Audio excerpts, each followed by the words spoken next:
আমরা দুনিয়াতে চলাফেরা করার সময় অনেক সময় ঘাবড়ায় যাই এবং আমাদের দুনিয়াতে একটা ধারণা হয় অমুকে একটা ষড়যন্ত্র করতেছে, তুমুকে তো আমার পক্ষে নাই, এরা তো যদি আমার থেকে দূরে চলে যায় তাহলে আমার কে জানি ক্ষতি করবে, অথবা অমুকে যদি আমার ফেভার করে তাহলে আমার নিশ্চয় কিছু উপকার হবে। মানুষ হিসাবে আমাদের এই রকম মনের মধ্যে মাঝে মাঝে হয় পরিবেশ পরিস্থিতির কারণে, যে অমুকে আমার পক্ষে থাকলে আমার বাঁচার উপায় আছে, আর অমুকে আমার বিপক্ষে চলে গেলে আমার কোনো বাঁচার উপায় নাই। মানুষ এরকম ভাবে কিনা ভাই? এবং এই ভাবনাটার জায়গাতে আমাদের সবচেয়ে বড় দুর্বলতা যে আমরা পরের চিন্তা করি। আল্লাহ বলছেন তোমার পরের চিন্তা করার দরকার নাই, বরং মানুষের দায়িত্ব হচ্ছে তার নিজের চিন্তা করা, যে আমি আমার আল্লাহর সাথে সম্পর্কটা কোন লেভেলে রাখছি, এইটাই হবে মানুষের মূল চিন্তা। ঠিক কিনা ভাই? আল্লাহ রাব্বুল আলামিন বলছেন, নবী আপনার সাথে কতকগুলা লোক থাকে মুনাফিক মার্কা চরিত্রের, দেখতে শুনতে এদের পজিশন ভালো মনে হয়, সমাজে তাদের একটা প্রভাব প্রতিপত্তিও আছে, সংখ্যাতেও একবারে কম নয়। বদরের যুদ্ধে যখন আল্লাহ নবী রওনা হয়েছিলেন, আল্লাহ নবীর সাথে থাকার লোক বেশি ছিল নাকি পিছনে চলে আসার লোক বেশি ছিল? দলে যোগ দেওয়ার লোক কম ছিল, ভেঙ্গে চলে গেছে 700 জনের মতো। আল্লাহ কোরআনুল কারীমের মধ্যে বলেছেন, ইন তামসাসকুম হাসানাতুন তাসুহুম, তোমাদের যদি কোনো কল্যাণ তারা দেখতে পায়, ইমানদার কোথাও প্রতিষ্ঠিত হচ্ছে, ইমানদার কোথাও বিজয়ী হয়ে যাচ্ছে, তাদের অন্তরের মধ্যে জ্বালা তৈরি হয়, তাদের অন্তরের মধ্যে ব্যথা লাগে। আল্লাহ বলছেন আর বিপরীতটা যদি হয়, ওয়া ইন তুসিবুকুম সাইয়্যা, তোমরা যদি কোনো বিপদের মধ্যে পড়ে যাও, ইয়াফরাহু বিহা, উপরে উপরে প্রকাশ না করতে পারলেও ভিতরে ভিতরে হলেও তারা আনন্দিত হয়। যারা মুসলমানের বিজয়ে, মুসলমানদের কল্যাণে কষ্ট অনুভব করে আর মুসলমানদের বিপদে পড়লে আনন্দ পায়, বলেন তো এরা কি মুসলমানদের শত্রু নাকি বন্ধু? বুঝে থাকে উত্তর দেন। এরা কি মুসলমানদের বন্ধু নাকি শত্রু? কেউ কেউ প্রকাশ্য, কেউ কেউ অপ্রকাশ্য। আল্লাহ বলছেন মুসলমানেরা তোমাদের এইগুলা নিয়ে ভাবার দরকার নাই। আল্লাহ বলছেন তোমাদের মধ্যে যদি 2টা গুণাগুণ থাকে, 1 নম্বর আল্লাহ বলছেন ওয়া ইন তাসবিরু ওয়া তাত্তাকু, তোমরা যদি আল্লাহর জন্য একবার ধৈর্য ধরা শিখে যাও আর আল্লাহকে একমাত্র ভয় করতে শিখে যাও, আল্লাহ বলছেন আমি গ্যারান্টার হলাম তাদের খুশি হওয়া আর তাদের বেজার হওয়াতে কিছুই যায় আসে না। লা ইয়াদুরকুম কাইদুহুম শাইআ, তাদের কোনো ষড়যন্ত্র, তাদের কোনো সলা পরামর্শ, তাদের কোনো কৌশল তোমাদের উপরে বিজয়ী হবে না। আল্লাহ বলছেন বিজয়ী তো হবে না, এর কারণ কি জানো নাকি? ইন্নাল্লাহা বিমা ইয়ামালুনা মুহিত, তারা এবং তোমরা যা করো সব কিছুর পাশ দিয়ে যার ক্ষমতা বেষ্টন করে আছি তিনি হচ্ছেন আল্লাহ। আর তোমার বিশ্বাস হয়ে গেছে আমি আল্লাহর গোলাম, আমার রব হচ্ছেন আল্লাহ। বান্দা যদি এই বিশ্বাসে একবার নিজেকে নিমজ্জিত করতে পারে, ওই বান্দাকে পরাজিত করবে এরকম কোনো শক্তি নাই। এইটার গ্যারান্টার কে? কথা বললেন যে গ্যারান্টার কে? আল্লাহ। আল্লাহ বলছেন এই জন্য দায়িত্ব 2টা, একটা হচ্ছে সবর করা, আরেকটা হচ্ছে আল্লাহকে ভয় করা। আপনি একটু হিসাব করে দেখেন, আমাদের মধ্যে থেকে যেই 2 গুণ উঠে গেছে একদম ঠান্ডা মাথায়, আমাদের মধ্যে সবর নাই, তাকওয়ার ঘাটতি আমাদের সব জায়গাতে। কি হুজুর, কি বেহুজুর, কি মাদ্রাসার ছাত্র, কি মাদ্রাসার ছাত্র না, কি পীর সাহেবের মুরিদ, কি পীর সাহেবের মুরিদ না, কি ইসলামী আন্দোলন করেন, ইসলামী আন্দোলন করে না, আপনি মিলায়ে দেখেন। আল্লাহ বলছেন এই 2 গুণ তোমাদের মধ্যে নাই, তোমরা আল্লাহর জন্য সবরও করো না, আল্লাহর প্রতি পূর্ণ মুত্তাকিও তোমরা না। এই 2 গুণ নাই জন্য আমাদের বিপদ আর বিপদ। ঠিক কিনা? সবর মানে কি ভাই? ধৈর্য না? এ তো বাংলা মানে। সবরের ইস্তিলাহি মানে এটা না, খালি ধৈর্য ধরা নয়, এটা বাংলা মানে সবরের দুইটা লেয়ার আছে, আস-সাবরুল উলিয়া, আস-সাবরুস সুগরা। চাকরি একটা অনেক দিন পাই না, তার মানে আল্লাহকে অস্বীকার করে ফেলছি এরকম না। আল্লাহকে স্বীকার করি, চাকরি পাই না, সবর করে আছি। রোগটা অনেক দিন ভালো হয় না, তারপরেও সবর করে আছি, আল্লাহকে অস্বীকার করি না, অন্তত আল্লাহকে রব মানতেছি, সবর করে আছি, দেখি কি হয়। এটা সবরের নিম্ন গ্রেড। সবরের উচ্চ গ্রেড কি? আল্লাহ যা হালাল বলেছেন দুনিয়ার সবাই সেখান থেকে চলে যেতে পারে, আমি সেখান থেকে যাই না। আল্লাহ যা হারাম করেছেন আমার অস্তিত্ব বিবর্জিত হয়ে যেতে পারে, কিন্তু আমি কখনো হারামের মধ্যে নিমজ্জিত হই না। ওইটার নাম হচ্ছে সবরে উলিয়া। আপনি হিসাব করে দেখেন, একটু বিপদে পড়লেই মুসলমান আল্লাহকে মানে, কিন্তু সুদে টাকা হাওলাত নেয়, আছে না না? দোকানে একটু ব্যবসা বাড়ানোর জন্য টাটকা মিথ্যা কথা বলে, আছে না নাই? আছে না নাই? লোকজন বলছে দেখতে খারাপ লাগতেছে, সরসর করে দাড়ি কেটে ফেলছে, চাইছে ফেলছে, উনি আবার সবর করে আস আল্লাহর প্রতি। উনি আবার সবরের অর্থও জানে, ধৈর্য জানে না? জানে না? এই জন্য প্রিয় ভাইয়েরা, সবরটা বুঝতে হবে। আর 2 নম্বরে বুঝতে হবে যে আল্লাহ রাব্বুল আলামিনের তাকওয়া কি। তাকওয়া মানে কি? হারামের সাথে আপনার কোনো সম্পর্ক থাকবে না। একটা কনসেপ্ট পরিষ্কার করে নেবেন, কোন ইমানদারের জন্য হারাম জরুরি নয়। যদি হারাম কোনো কিছু জরুরি হতো আল্লাহ এটা বাদ করে হারাম করতেন না। বান্দার প্রয়োজন নাই জন্য আল্লাহ হারাম করছেন, ঠিক কি না? কোনো প্রয়োজন নাই ওইটা, এই জন্য আল্লাহ হারাম করছেন। এই জন্য হারাম ত্যাগ করতে না পারা আমাদের ইমানই ব্যর্থতা, আমাদের শয়তানের সাথে সম্পৃক্ততার কারণে ব্যর্থতা। হারামের মধ্যে কোনো উপকার নাই, কোনো প্রয়োজন নাই, এই জন্যই আল্লাহ ওইটা হারাম করছেন, ঠিক না? এবার বলেন, মিথ্যা কথা বলা হালাল না হারাম? কথা বলতে হবে, হালাল না হারাম? গীবত করা হারাম না হালাল? হারাম। মদ মাদকাসক্ত নেশার সাথে জড়িত হওয়া, ভালো করে বুঝবেন, এই যা হারাম এটার প্রয়োজন নাই, এবং বান্দা এটা ছাড়তে পারবে জন্যই আল্লাহ এটা বান্দার প্রতি হারাম করছেন। সুবহানাল্লাহ। আমরা নতুন করে ব্যাখ্যা দিচ্ছি, শরীয়ত কাকে বলে, ইসলাম কাকে বলে। ও ভাই, আপনি ব্যাখ্যা এখনো বুঝেন নাই। ইসলাম মানেই শরীয়ত, শরীয়ত মানে ইসলাম।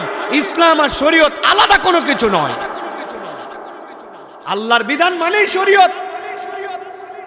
আদম আলাইহিস সালাম থেকে মুহাম্মদ সাল্লাল্লাহু আলাইহি ওয়াসাল্লাম পর্যন্ত যত পয়গম্বর আসছেন সবাই ইসলাম নিয়ে আসছেন, সবাই শরীয়ত নিয়ে আসছেন। আপনি শরীয়ত বলে আলাদা কি বুঝাতে চান? প্রিয় ভাইরা, এই জন্য ইসলাম মানেই শরীয়ত। শরীয়ত মানে আল্লাহর দেওয়া বিধান। আল্লাহ যেটা হারাম করেছেন বান্দার ওটা লাগবে না, পারবে জন্যই আল্লাহ হালাল করছেন। আল্লাহ যেটা হালাল করছেন ওইটা বান্দা পারবে, বান্দার উপকার আছে জন্যই আল্লাহ হালাল করছেন। সুবহানাল্লাহ বলেন। এর বাইরে আমাদের কোনো কনসেপ্ট নাই। এই জন্য 2টা দিকে ফোকাস করতে হবে আমাদেরকে। 1 নম্বরে সবর, 2 নম্বরে তাকওয়া। মনে থাকবে? আল্লাহ বলছেন তাদের কোনো কায়দা কানুন, কোনো ভয় ষড়যন্ত্র কিচ্ছু তোমার উপরে বিজয়ী হতে পারবে না। তোমাকে আল্লাহর বিধানের উপরে সবরকারী হতে হবে। আল্লাহ যেন আমাদেরকে তৌফিক দান করেন, বল আল্লাহুম্মা আমিন। আপনাদের এখানে প্রচুর ঠান্ডা আজকে, ঠিক না ভাই? হঠাৎ করে মনে হচ্ছে একটু বেশি ঠান্ডা হয়ে গেছে এই জায়গায়। আমরা মৌলিক কথার মধ্যে প্রবেশ করব প্রিয় ভাইয়েরা। চলেন আমরা কুরআনুল কারীমের মধ্যে প্রবেশ করি। নির্ধারিত একটা প্রসঙ্গে সংক্ষিপ্ত সময়ে আপনাদের কাছে কিছু কথা বলতে চাই। আপনাদের ধৈর্যচ্যুতি না ঘটিয়ে আমরা আমাদের নির্ধারিত কথাটুকু শেষ করতে চাই, যদি আপনারা আমার সাথে সাড়া দেন এবং সংক্ষিপ্ত সময় আমার সাথে আপনারা থাকেন। আছেন তো ইনশাআল্লাহ? আছেন ইনশাআল্লাহ? কারা কারা আছেন দেখি দুটো হাত উঁচু করেন একটু। আছেন আপনারা? তরুণ যুবকেরা, বাহিরে ঠান্ডা রে ভাই, ভিতরে কি সুন্দর আল্লাহ ব্যবস্থা করে দিছে। আসো না, ভিতরে দাঁড়ায় থাকো। ওই বাইরে যে জায়গায় সামিয়ানা নাই, কি জন্য তুমি এইরকম করে একদম কুড়ি কুড়ি হয়ে দাঁড়ায় আছো? ভিতরে দাঁড়াও, এত সুন্দর প্যান্ডেল, এর আবার যে পরিমাণ ইয়ে দিছে, কি বলে খড় দিছে, এটা সোফার মতো বানায় ফেলছে, ঠিক না? তারপরেও বুঝবে না, হাজার ওয়াজ করলেও এরা শুনবে না। আল্লাহ এদেরকে বোঝার তৌফিক দান করেন। তাহলে আসেন আপনারা? হাত নামায় ফেললেন রে ভাই, হাতটা একটু শক্ত করে তোলেন। আসেন ইনশাআল্লাহ? একটা তাকবীর দিতে পারবেন? জানান দিতে পারবেন যে আমরা আছি ইনশাআল্লাহ? দেখে একটা তাকবীর দেন, লিল্লাহে তাকবীর। হয়নি, একবারে একদম চা না খাওয়া তাকবীর এটা। হাত নামান। দুপুরে যারা যারা ভাত খাইছেন তারা তারা হাত তোলেন তো ভাই। দুপুরে রাত্রে না? আচ্ছা হাত নামান, হাত আন্দাজে হাত তোলার দরকার নাই। দুপুরে খান নাই কারা কারা? হাত তোলেন। দেখছেন, ওই যে একজন খালি খায় নাই দুপুরে। কি রোজা ছিল চাচা? হ্যাঁ, আজকে দুপুরে খাইছেন তো আপনারা, ঠিক আছে না? তাহলে আমরা একটা আকাশ বাতাস মুখরিত করে তাকবীর দিব ইনশাআল্লাহ। পারবো ইনশাআল্লাহ? দেখে একটা তাকবীর দেন, লিল্লাহে তাকবীর, লিল্লাহে তাকবীর। আল কোরআনের আলো, আল হাদিসের আলো, তোমার নেতা আমার নেতা, তোমার নেতা আমার নেতা, তোমার নেতা আমার নেতা। আলেম ওলামা যেখানে, আল্লাহর আইন যেখানে, গান বাজনা যেখানে, বিড়ি সিগারেট যেখানে, চান্দাবাজি যেখানে, লিল্লাহে তাকবীর। কারা কারা তাকবীর দেন নাই হাত তুলেন তো ভাই। এই তাকবীরে কারা কারা দেন? একটা সত্যি কথা বলেন, কিন্তু ফাঁকি মারছেন কারা কারা? হাত তোলেন একটু দেখি। সবাই দিছেন? আল্লাহর সাথে কিন্তু হিসাব দিয়ে রাখলাম। ঠিক আছে, চলেন এবার আমরা কোরআনুল কারীমের মধ্যে প্রবেশ করব। একটা জবান বন্ধ রাখবেন না। নির্ধারিত একটা প্রসঙ্গে আমরা কিছু কথা শুনবো ইনশাআল্লাহ। চলেন সকলেই বিতাড়িত শয়তান থেকে আশ্রয় প্রার্থনা করে আমার সাথে সকলে পড়েন, আউযু বিল্লাহি মিনাশ শাইতানির রাজীম, বিসমিল্লাহির রাহমানির রাহিম। واتل عليهم نبأ الذي آتيناه آياتنا فانسلخ منها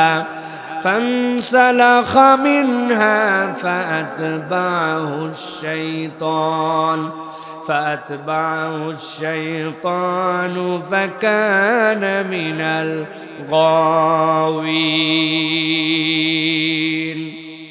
আল্লাহ রাব্বুল আলামিন আপনার আমার হাবিব সাল্লাল্লাহু আলাইহি ওয়াসাল্লামকে বলছেন, ও আমার হাবিব, আপনার পরে আর কোনো পয়গম্বর আসবেন না, আর আপনাকে দুনিয়ার মানুষের জন্য 4টা ডিউটি দিয়ে পাঠানো হয়েছে। আল্লাহ বলছেন এর 1 নম্বর ডিউটি হচ্ছে আপনি আপনার উম্মতের কাছে এই কালামে হাকিম তেলাওয়াত করে শোনাবেন। 2 নম্বর ডিউটি হচ্ছে ইউজাক্কিহিম, তাদেরকে আপনি পুত পবিত্র করবেন, নফসের দিক থেকে তারা পবিত্র হবে। 3 নম্বরে আপনি তাদেরকে ইউআল্লিমুহুমুল কিতাব, এই কিতাবকে শিক্ষা দিবেন। আর 4 নম্বরে তাদেরকে আপনি প্রজ্ঞা শিক্ষা দিবেন, হিকমত শিক্ষা দিবেন। আল্লাহ বলছেন, ও আমার হাবিব, এখন আপনাকে আমি যে ওহী দিচ্ছি ওই ওহীর মধ্যে আল্লাহ আপনাকে বলছেন ওয়াতলু আলাইহিম, আপনি আপনার উম্মতের কাছে তেলাওয়াত করে শোনান। কি শোনাবেন? আল্লাহ বলছেন একটা ঘটনা শোনান, নাবা, একটা মহা সংবাদ। কি সংবাদ? আল্লাযী আতাইনাহু আয়াতিনা, আমি আপনার কাছে এমন এক ব্যক্তির ব্যাপারে সংবাদ দিচ্ছি যেই ব্যক্তিকে আল্লাহর পক্ষ থেকে কিছু সুনির্দিষ্ট আয়াত দেওয়া হয়েছিল, নিদর্শন দেওয়া হয়েছিল। মুফাসসিরিনে কেরাম ব্যাখ্যা করছেন, হাদিস থেকে রেফারেন্স নিচ্ছেন। আল্লাহ কি এমন ঘটনার কথা পয়গম্বরকে বলতেছেন যেইটার ব্যাপারে আল্লাহ বলছেন এমন একটা সংবাদ, যেই সংবাদটা আপনার উম্মতকে কিয়ামত পর্যন্ত আমি আল্লাহ জানায় দিতে চাই। হযরত আব্দুল্লাহ ইবনে মাসউদ বলছেন, আল্লাহ রাব্বুল আলামিন কোন ব্যক্তির ব্যাপারে এখানে কথা বলেছেন জানো নাকি? আব্দুল্লাহ ইবনে মাসউদ বলছেন, আল্লাহ যেই ব্যক্তির ব্যাপারে কথা বলেছেন ওই ব্যক্তিটা উম্মতে মুহাম্মাদীর মধ্যে অন্তর্ভুক্ত নন। ওই ব্যক্তিটা ছিল হযরতে মূসা আলাইহিস সালামের কওমের মানুষ। ব্যক্তিটার নাম ছিল বালআম ইবনে আবার। কি এমন তার যোগ্যতা, যেই যোগ্যতার কারণে রব্বুল আলামিন বললেন, নবী আপনি জানান ওই ব্যক্তির ব্যাপারে, এই ঘটনার ব্যাপারে যেইটা আল্লাহ রাব্বুল আমিন আপনার উম্মতের শিক্ষার জন্য দিতে চান। হযরত আব্দুল্লাহ ইবনে মাসউদ বলছেন, বালাম ইবনে আবার এমন একটা ব্যক্তি ছিল যেই ব্যক্তিটা মুসা আলাইহিস সালামের কওমে ইবাদত করতে করতে এমন জায়গায় পৌঁছায় গিয়েছিল, আল্লাহর কাছে কোনো বিষয় যদি ফরিয়াদ করত, এক মুহূর্ত দেরি হতো না, ফরিয়াদ করতে দেরি, কবুল হতে দেরি হতো না। ইবাদত করতে করতে এমন প্রিয় আল্লাহর ব্যক্তি হয়ে গেছে, সুবহানাল্লাহ। হযরত আব্দুল্লাহ ইবনে আমর বলতেছেন, ওই ব্যক্তির নাম ছিল উমাইয়া ইবনে আবি সালত। কিন্তু ইবনে মাসউদের এই কথার পিছনে মুফাসসিরে কেরাম যে এভিডেন্স এনেছেন সেটা হচ্ছে এই বালাম ইবনে আবার যে আল্লাহর কাছে হাত তুললে কবুল হয়ে যেত, কেন আল্লাহ তার কথা বললেন এই জায়গায়? একবার মুসা আলাইহিস সালামের কওমের লোকেরা যখন আস্তে আস্তে করে বাড়তে শুরু করেছে, একজন দুইজন চারজন করে ঈমান আনতে শুরু করেছে, মুসা আলাইহিস সালাম যখন মাঠের মধ্যে তার দড়ি নিক্ষেপ করলেন, লাঠি নিক্ষেপ করলেন, সেইটা যখন সাপ হয়ে গেল, জাদুকররা যখন এইটা তাদের জাদু যে নয় আল্লাহর পক্ষ থেকে এইটা বুঝে ফেলল, এরপরে যখন তারা আল্লাহর জন্য সিজদায় পড়ে গেল, ঈমান এনে ফেলল, সংখ্যা যখন বাড়তে শুরু করেছে, সেই সময় ফেরাউনের লোকজন গেল বালাম ইবনে আবারের কাছে।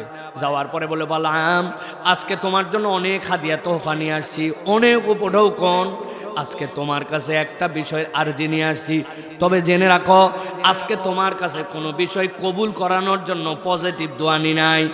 আজকে এমন একজন ব্যক্তির ব্যাপারে তোমার কাছে আসছি, তুমি তার ব্যাপারে বদদোয়া করবে, সে যেন অচিরেই দুনিয়ার থেকে ধ্বংস হয়ে যায়, আল্লাহ যেন তাকে ধ্বংস করে দেয়, এইরকম একটা বদদোয়ার আরজি নিয়ে আসছি। এই ডানে বামে তাকায় দেখো ছাগল কতগুলা, গরু কতগুলা, দুম্বা কতগুলা, এগুলা সব নিয়ে আসা হয়েছে, তুমি আজকে বদদোয়া করবে একজনের ব্যাপারে। সাথে সাথে তারা জিজ্ঞাসা করলো বালাম ইবনে আবার তাদের কাছে, কার ব্যাপারে নিয়ে আসছো বদদোয়া?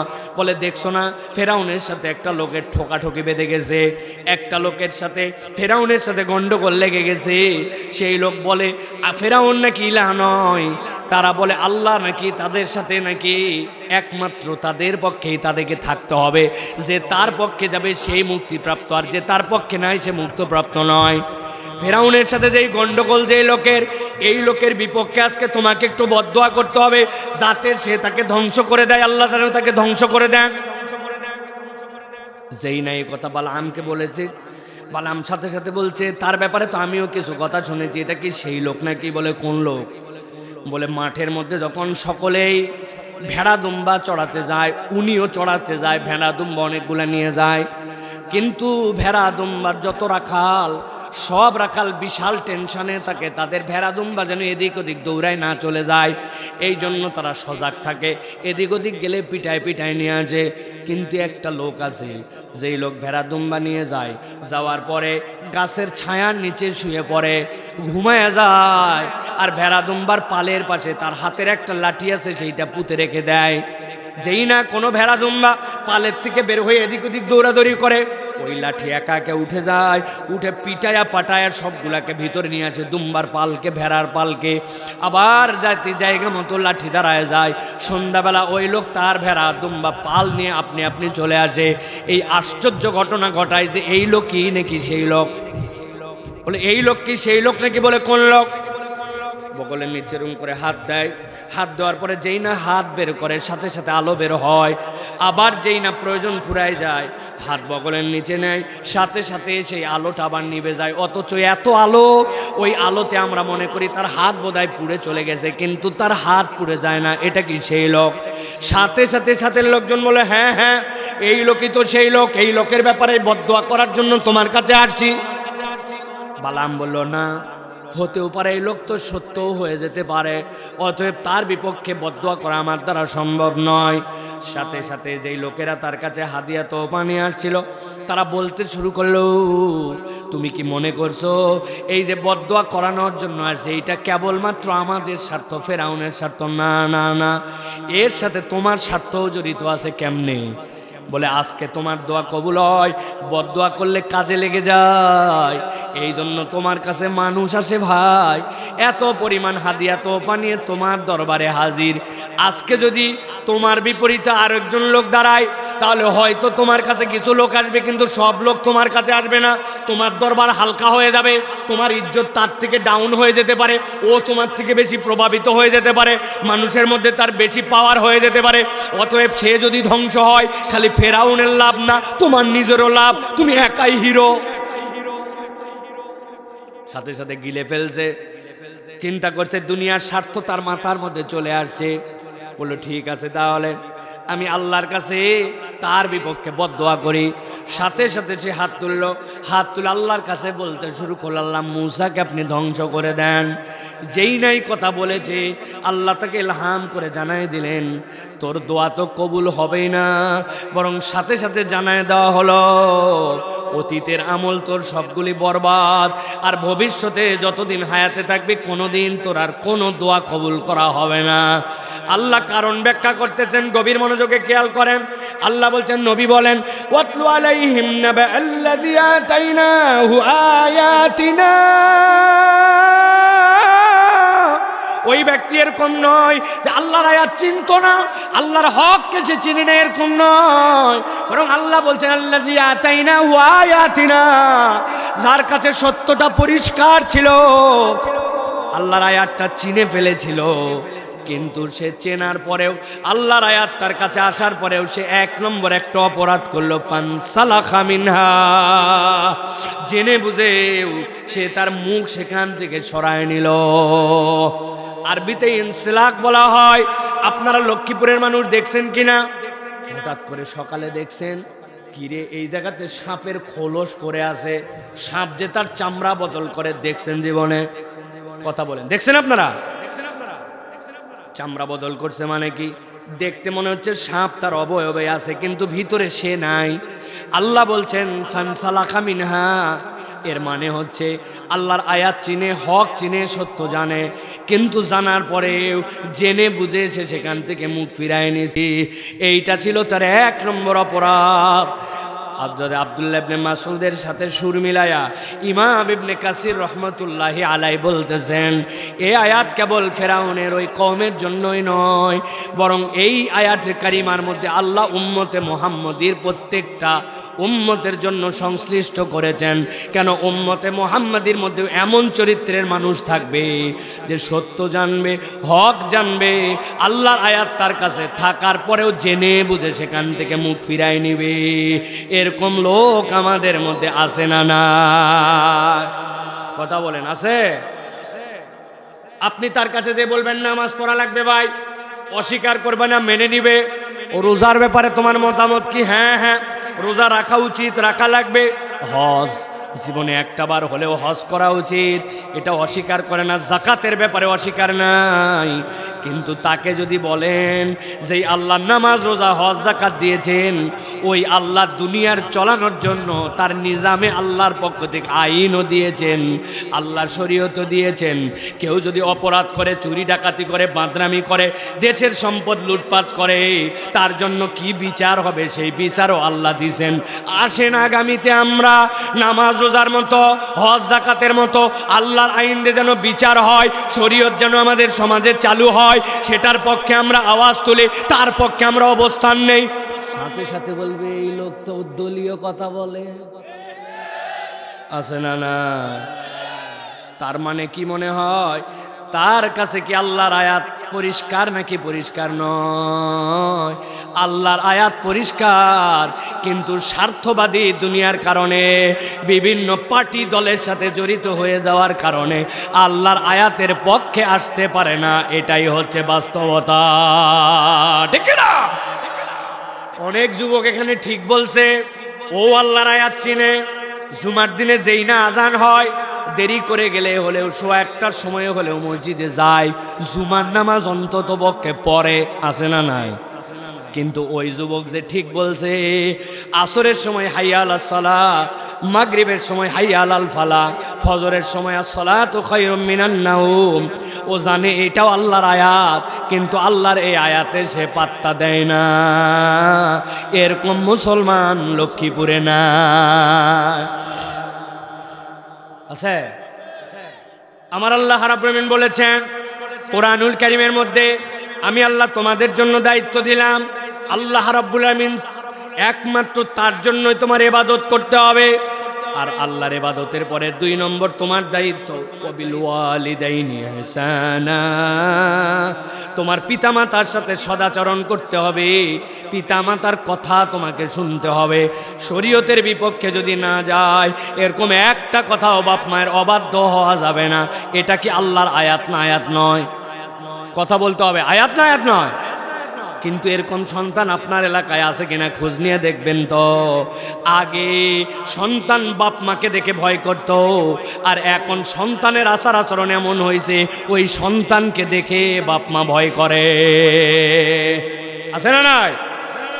মাগরিবের পরে মা ফোন দিছে, বাবা কই আসিস? বলছে আর একবার যদি ফোন দাও আজকে বাড়িতে আসবো না। আছে না না? বাপ বলছে কি উদ্ভট মার্কা চুল কাটছিস? এটা তো মুসলমানের ঘরের সন্তান, চুল কাটে না। বলে তাহলে বলে দাও বাড়ির থেকে চলে যাই। আছে না না? এরকম বেয়াদব জামা কাপড় পোশাক পরিচ্ছদ একটাও মুসলমানের মতো মনে হয় না।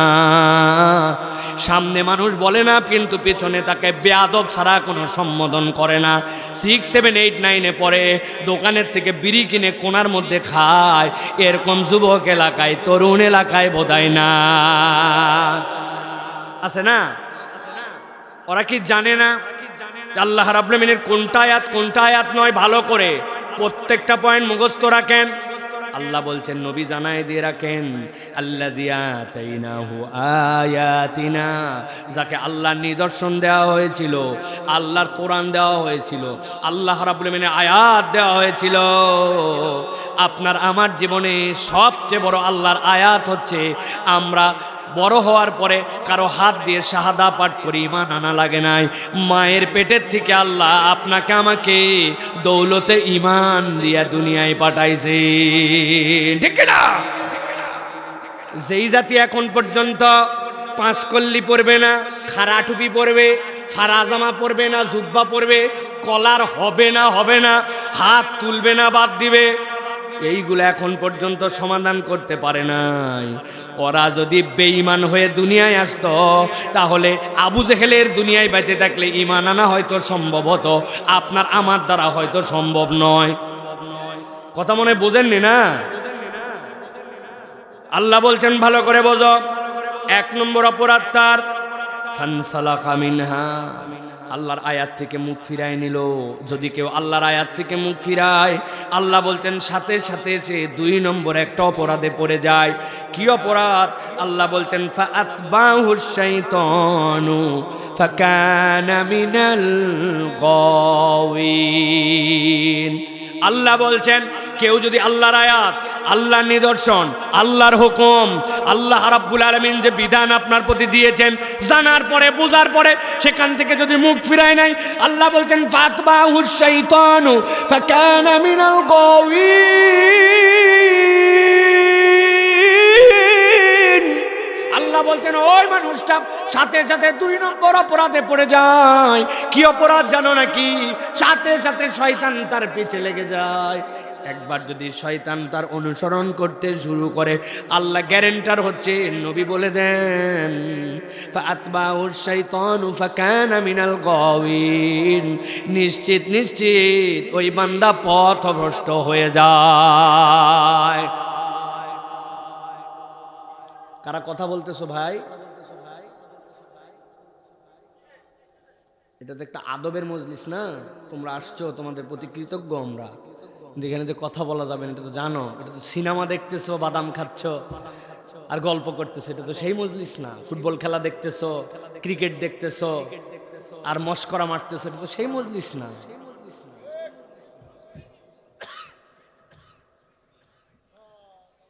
আমাদের বাচ্চারা বহুত জীবন এখনো পড়ে আছে ভাই। চেহারা দেখে বুঝি তো 8, 9, 10, 11, 12 ইন্টারমিডিয়েট, এই তো না। এখনো চাকরি হয় নাই, বিয়ে হয় নাই, বড় হও নাই, বিদেশ যাওয়া লাগবে, বিয়ে করা লাগবে, সংসার, আগামী কত বরকতের জীবন পড়ে আছে। কোরআনের সাথে বেয়াদবি করলে ট্র্যাকে থাকতে পারবে না, লাইনে উঠতে পারবে না, একদম বরবাদ হয়ে যাবে। লিখে নিয়ে রাখো।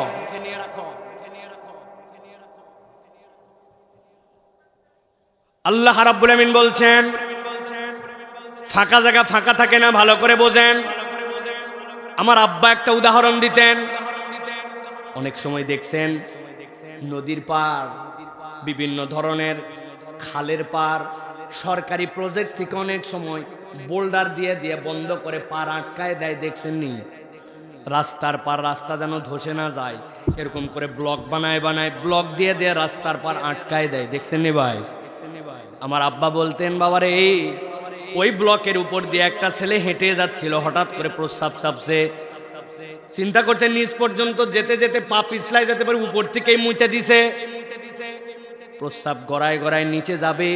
তবে ব্লকের কোনাগুলা যেগুলা ভেঙে গেছে, কতক জায়গায় খাদরা মাদ্রা হয়েছে, কতক জায়গায় সিমেন্ট নাই, নিচে প্রস্রাব যাওয়ার আগে কোনা কাইচ্চা গর্ত খন্দক এইগুলা ভরবে, ভরার পরে তারপরে প্রস্রাব নিচে যাবে।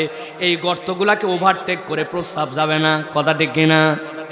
ঠিক একই রকম যদি কোনো ভারওয়ালা দুধ নিয়ে যাচ্ছিল, যাওয়ার সময় যদি ভাতটা পিছলায় পড়ে, দুধগুলা যদি গড়ে যায়, দুধও নিচে যাবে। তবে যেইগুলা ভাঙ্গা গর্ত ফাঁকা ফুঁকা ওইগুলাকে দুধ দিয়ে ভরবে, তারপরে নিচে যাবে। উপর থেকে দুধ যাক আর মুদ যাক, নিচে যাওয়ার আগে ফাঁকা জায়গাগুলা পূরণ করে যাবে। আমাদের লাইফ যেইটা, ওইটার ছোট থেকে মৃত্যু পর্যন্ত আমাদের যে সার্কেল, ওইটার মধ্যে যদি আল্লাহ না থাকে, দ্বীনের প্রতি মোহাব্বত না থাকে, ওই জায়গাগুলা শয়তান গর্তগুলা পূরণ করবে। আর যদি ওইটার মধ্যে আল্লাহ আল্লাহ রসুলের জিনিস ঢালার ইচ্ছা থাকে, ওইগুলা সবগুলোই দুধের মতো দুধ ভরায় তোমাকে ওই রাস্তাতেই নিয়ে যাবে। অতএব গর্ত ফাঁকা থাকে না। এখন জীবনের হিসাব মিলানো লাগবে যে আমার জীবনটা মুদ দিয়া না দুধ দিয়া ভরতেছে, একটু বাড়িতে যায় হিসাব মিলায়। এই কথা কোরআন থেকে বলতেছি আমি। আল্লাহ বলছেন, ফাআতবাহুশ শাইতানু ফাকানা মিনাল গাওয়িন। আল্লাহ বলছেন, আল্লাহর বিধান জানতে তুমি কিন্তু পালন করো নাই, শয়তান তোমার পিছে লেগে গেছে। এই কথাটা মাঝে মাঝে আমি বুঝানোর জন্য বলি, আমরা অনেক সময় ভুল বুঝি। আপনাদের এলাকায় এরকম বকাবকি করেন কিনা? আমরা ঢাকাতে বাচ্চা কাচ্চাকে মাঝে মাঝে এরকম বকাবকি করে, এই শয়তানি করবি না, খবরদার। বলেন মানে কি ভাই? মানে তুমি মানুষ হিসেবে যে কাজ করতেছো এটা তোমার কাজ নয়, তুমি শয়তানের অনুসরণ করতেছো। মাঝে মাঝে বাচ্চাদের, এই খবরদার বাদরামি করবি না, বাদরামি করিস কেন? বলেন কিনা? মানে কি? তুমি মানুষ, বান্দর যেরকম তিরিং বিরিং করে লাফায়, উল্টা পাল্টা কাজ করে, এটা তোমার কাজ নয়, তুমি মানুষের মতো করো, তুমি বান্দরের অনুসরণ করো কেন? ঠিক কিনা? কিন্তু আল্লাহ এই জায়গায় এই কথা বলেন নাই। আল্লাহ বলছেন আল্লাহর বিধান জানতে, আল্লাহর হালাল জানতে। আল্লাহর কোরআন তোমার কাছে পরিষ্কার ছিল, কোনটা আল্লাহর নির্দেশ এটা জানো, কিন্তু জানার পরেও মানো নাই। এখন তুমি শয়তানের অনুসরণ করো না। আল্লাহ বলছেন ফাআতবাহুশ শাইতান। এখন শয়তান তোমার ইমাম বানায়া, শয়তান এখন মুক্তাদি হয়ে গেছে। আর একবার শয়তান যার পিছে লাগে, আল্লাহ বলছেন ফাকানা মিনাল গাওয়িন, নিশ্চিত হয়ে যাও অবশ্যই অবশ্যই তুমি পথভ্রষ্ট হবে। নাউযুবিল্লাহ। গভীর মনোযোগ। এই জায়গায় তাহলে দুইটা অপরাধ। এক নম্বর অপরাধ জেনে বুঝে আল্লাহর আয়াত থেকে মুখ ফিরায় নিছে। দুই নম্বর শয়তান তার পিছে লেগে গেছে। আল্লাহ বলছেন নবী সামনে বেরোন, সামনে আগান, আপনার উম্মতের জন্য তেলাওয়াত করেন। আল্লাহ আয়াতে কারিমা দিলেন, ওয়ালাউ শি'না লারাফা'নাহু বিহা। ও আমার হাবিব, সে মনে করছিল আল্লাহকে না মানলে, আল্লাহর আয়াত না অস্বীকার করলে আমার বোধহয় দুনিয়াতে উপকার, আমার বোধহয় দুনিয়াতে ভবিষ্যৎটা উজ্জ্বল। কিন্তু আল্লাহ বলছেন আপনি নবী জানায় দেন, ওয়ালাউ শি'না, যদি আমরা চাইতাম। আল্লাহ নিজেকে জমা মুতাকাল্লিম দিয়ে ব্যবহার করে বলতেছেন, যদি আল্লাহ চাইতেন, লারাফা'নাহু বিহা, সে যদি আল্লাহকে মেনে নিত, ডান বামে না তাকাতো, কোরআন সুন্নাহর অনুসরণ করত, আমি আল্লাহ বললাম আমি চাইলে তার মর্যাদা আসমানে তুলে দিতে পারতাম। আল্লাহু আকবার।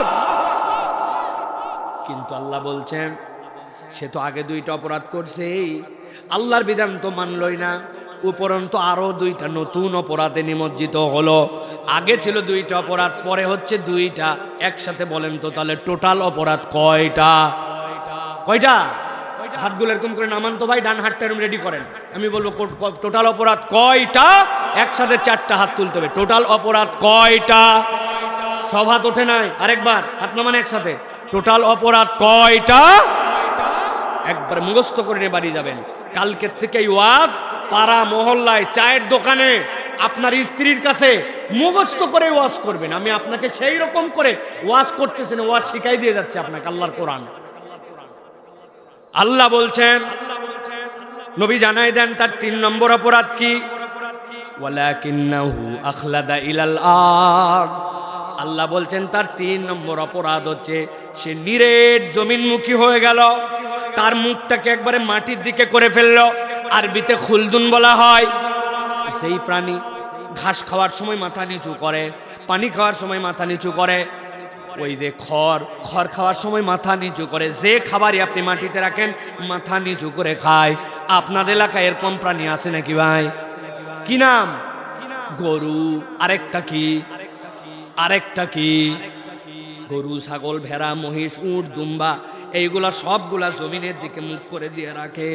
আল্লাহ বলছেন সে মানুষ, কিন্তু আল্লাহ বলছেন ওয়ালাকিন্নাহু আখলাদা ইলাল আরদ, সেও মাটির দিকে মুখ করলো। মানুষ আবার কেমনে মাটির দিকে মুখ করে? মানুষ তো হাত দিয়ে খায়, মানুষ তো প্লেট প্রয়োজনে এই জায়গায় তুলে খায়। দুনিয়ার কোনো মানুষ তো উপর হয়ে এরকম করে চাটে খায় না। খাইছে নাকি ভাই? ডাল যদি শেষে একটু পাত্রে থেকেও যায়, তাহলে ওইটা পাত্র মুখের কাছে নিয়ে টান দিয়ে খায়। দুধ ভাত খাওয়ার পরে দুধ যদি থেকে যায়, ওই দুধ হলেও তুলে খায়, নিয়ে যায় মাটির সাথে খায় না, ঠিক না? কিন্তু আল্লাহ বলছেন না, ওয়ালাকিন্নাহু আখলাদা ইলাল আরদ, ওই মানুষটা নিরেট দুনিয়াদার হয়ে গেল। আল্লাহ প্রাণীর সাথে উদাহরণ দিয়েছেন, সে খায় না ওরকম করে, কিন্তু তার চাল চলন, আচার আচরণ, ব্যবসা বাণিজ্য, তার লেনদেন কেবলমাত্র দুনিয়ার জন্য সে যা ইচ্ছা তাই করতে পারে। অথচ তাকে ব্যতিক্রম বানানো হয়েছিল। কেমন ব্যতিক্রম? এই দুনিয়াতে আল্লাহর সৃষ্টিগুলা 3 ভাগে বিন্যস্ত। কয় ভাগ? একদল সরীসৃপ, মুগিব্বান আলা ওয়াজিহি, মুখের ভর দিয়ে চলে। ওই যে টিকটিকি, ওই যে তেলাপোকা, ওই যে কেঁচো, ওই যে আপনি কুমির যেইটা দেখেন, ওইগুলা সবগুলা জমিনের ভর দিয়ে চলে। আপনি আমি দেখি মুখের ভরে চলে। আমার আল্লাহ বলতেছেন, নবী জানাই দিয়ে রাখেন, ও মুখের ভরে চললেও হালতে মুখের ভর, কিন্তু তার অবস্থাটা হচ্ছে আল্লাহর কাছে সিজদার হালত। সুবহানাল্লাহ। আরেক দল চতুষ্পর্যন্ত 4 পায়ের ভরে থাকে, মুখ নিচের দিকে থাকলেও ওর 4 পার মাথা নিচু থাকে, ওইটা রুকুর হালতে থাকে। কিন্তু একমাত্র ব্যতিক্রম মানুষ, সব সময় রুকু, সব সময় সিজদায় থাকার পরেও তারা কেউ শ্রেষ্ঠত্ব পায় নাই, মানুষ পাইছে। অথচ মানুষের পায়ের তলাটা একমাত্র শরীরের মাটির সাথে লাগা থাকে, সবচেয়ে কম অংশ, পুরা শরীরের 2% নয়, পায়ের তলাটুকু কেবল মাটির সাথে। কিন্তু কেন শ্রেষ্ঠত্ব পাইল? আল্লাহ বলছেন ওই মানুষ মাথা উঁচু করে, মাথার উপরে তার কিছু নাই, কিন্তু মাথা উঁচু করার পরে কান বরাবর হাত তুলে আল্লাহর কাছে স্বীকার করে, আল্লাহু আকবার, আল্লাহ আমার মাথা উঁচু হলে হবে কি? আমি স্বীকার করলাম তুমি সবচেয়ে বড়। এরপরে বান্দা আল্লাহর কাছে সানা পড়ে, কেরাত পড়ে, তেলাওয়াত করে, আল্লাহু আকবার বলে বান্দা রুকুতে যায়। রুকুতে যাওয়ার পরে বান্দা সবচেয়ে নড়বড়ে হালতের মধ্যে যায়। একটা মানুষ তার যত হালত আছে সবচেয়ে দুর্বল হালত হচ্ছে রুকুর হালত। হাত দুটা এই জায়গায় দিয়ে মাথা সানসেটের মতো বের করে দিয়েছে, একটু কুনি দিয়ে ঘুতা দিয়ে দেখেন ধাপ করে পড়ে যাবে মানুষ। এত দুর্বল হালতের থেকে দুর্বল তার হালত নাই। ওই সময় আল্লাহকে বলে, আল্লাহ আমি যখন সবচেয়ে দুর্বল, মাথা তো উঁচু ছিল, আল্লাহু আকবার, এখন আবার দুর্বলতার হালতে গেছে, আল্লাহু আকবার, কিন্তু আমি দুর্বল জায়গায় তোমাকে জানাচ্ছি সুবহানা রাব্বিয়াল আযীম, মহাপবিত্রতা সবচেয়ে আজিম রবের প্রতি। আমি যখন দুর্বল, আমার রব তখন সবচেয়ে আজিম। ওই বান্দা সামি আল্লাহু লিমান হামিদা বলে উঠেছে, আল্লাহ বান্দার উত্তর দিচ্ছেন, ও বান্দা নামাজে মনোযোগ ছিল, কিছু সময় ছিল না, তিলাওয়াত পুরোপুরি শুদ্ধ না, আল্লাহ চেষ্টা করতেছি তারপরেও হচ্ছে না, তোর কি কনসেন্ট্রেশন 100%? না আল্লাহ নাই। একই সূরা কত পড়িস? পড়েই যাচ্ছি আল্লাহ, পড়েই যাচ্ছি। আল্লাহ বলছেন ঠিক আছে, আমার কাছে রুকুতে এসে যেহেতু বলছি সুবহানা রাব্বিয়াল আযীম, আমি আল্লাহ তোর জন্য উত্তর দিলাম সামি আল্লাহু লিমান হামিদা। আমার বান্দা যা প্রশংসা করেছে, ভুল হোক ত্রুটি হোক, চেষ্টা করেছে, মনোযোগ ছিল না, কিন্তু তার মানে এই নয় বান্দা বান্দার কথা আল্লাহ শুনেন নাই, সামি আল্লাহ শুনেছেন তিনি আল্লাহ, লিমান হামিদা যেই ব্যক্তি আল্লাহর প্রশংসা করেছে। সুবহানাল্লাহ। বান্দা খুশি হয়ে বলেছে রব্বানা লাকাল হামদ হামদান কাসীরান তাইয়িবান মুবারাকান ফি। এবার বান্দা আল্লাহর কাছে সিজদায় চলে গেছে। কাফের মুশরিকরাও সিজদা দিত, ইহুদিরাও দেয়, নাসারারাও দেয়। আপনারা নেটে সার্চ করে দেখবেন ইহুদিরা কিভাবে সিজদা দেয়।